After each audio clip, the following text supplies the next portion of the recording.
안녕하세요. 오늘은 A/B 테스트의 민감도를 극대화하는 CUPD 기법에 대해 알아보겠습니다. CUPD는 Controlled Experiment Using Pre-Experiment Data의 약자로 실험 이전 데이터를 활용해 실험 결과의 정확도를 높이는 통계 기법입니다.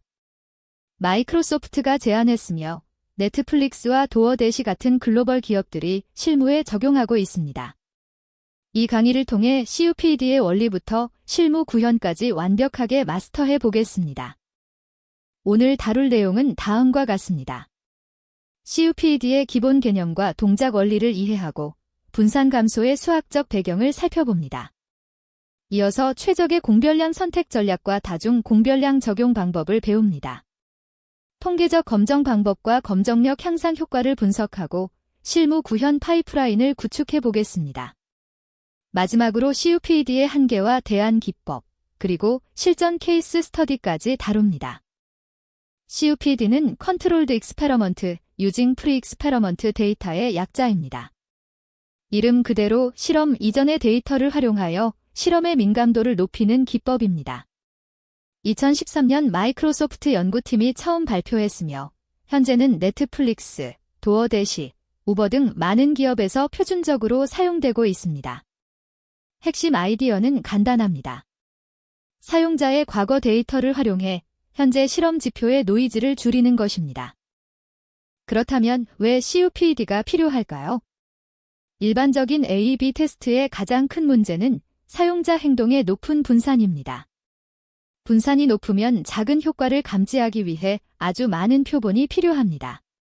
하지만 CUPD는 사용자의 사전 데이터와의 상관관계를 활용해 이 분산을 크게 줄일 수 있습니다. 분산이 줄어들면 적은 표본으로도 충분한 검정력을 유지할 수 있고 이는 곧 실험 기간 단축과 리소스 절감으로 이어집니다. CUPD의 수학적 원리를 살펴보겠습니다. 핵심은 조정된 지표의 분산이 항상 원래 지표의 분산보다 작거나 같다는 것입니다. 사전 데이터와 현재 데이터의 상관관계가 클수록 분산 감소 효과가 커집니다. 구체적으로 상관계수의 제곱만큼 분산이 감소합니다.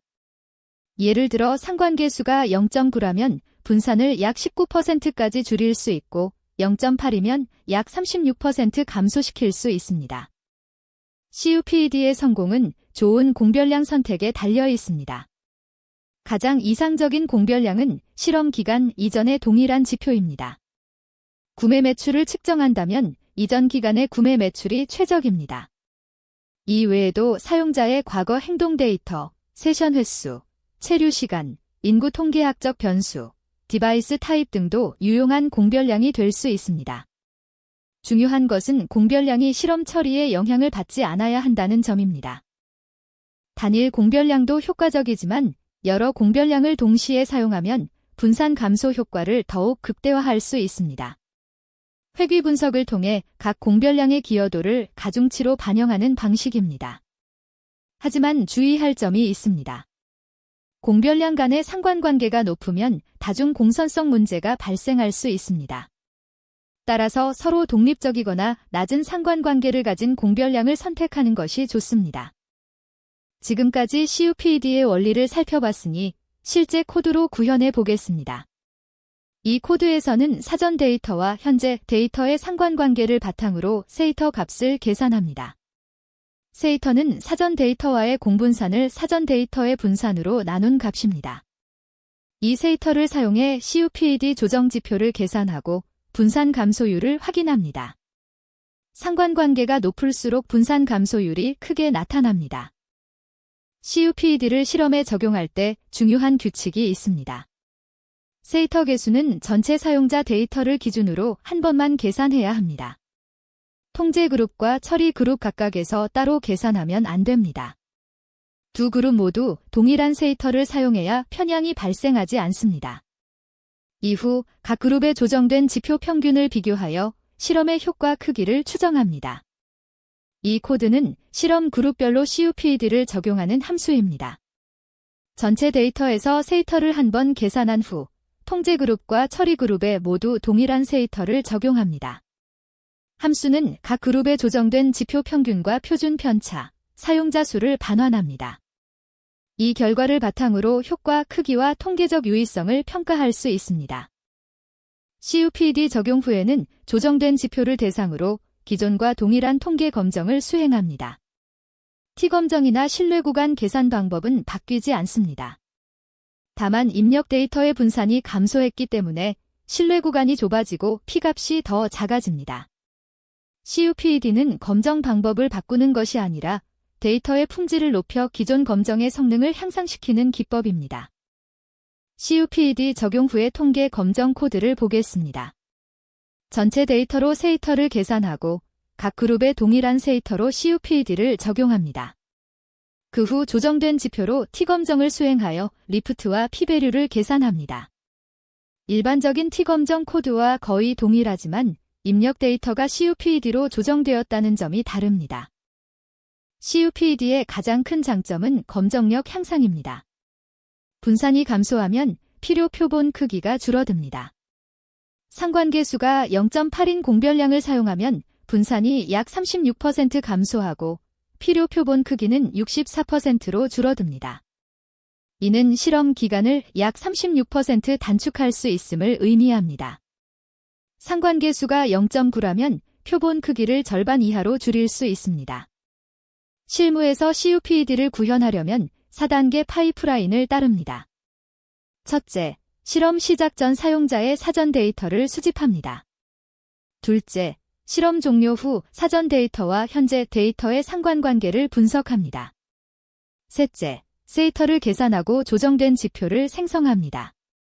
넷째, 조정된 지표로 통계 검정을 수행합니다. 이 파이프라인을 자동화하면 모든 A/B 테스트에 일관되게 CUPD를 적용할 수 있습니다. CUPD 파이프라인을 클래스로 구현한 코드입니다. 피트 메서드로 세이터와 사전 평균을 학습하고 트랜스포엄 메서드로 조정된 지표를 생성합니다. 이밸류에이트 메서드로 분산 감소율을 확인할 수 있습니다.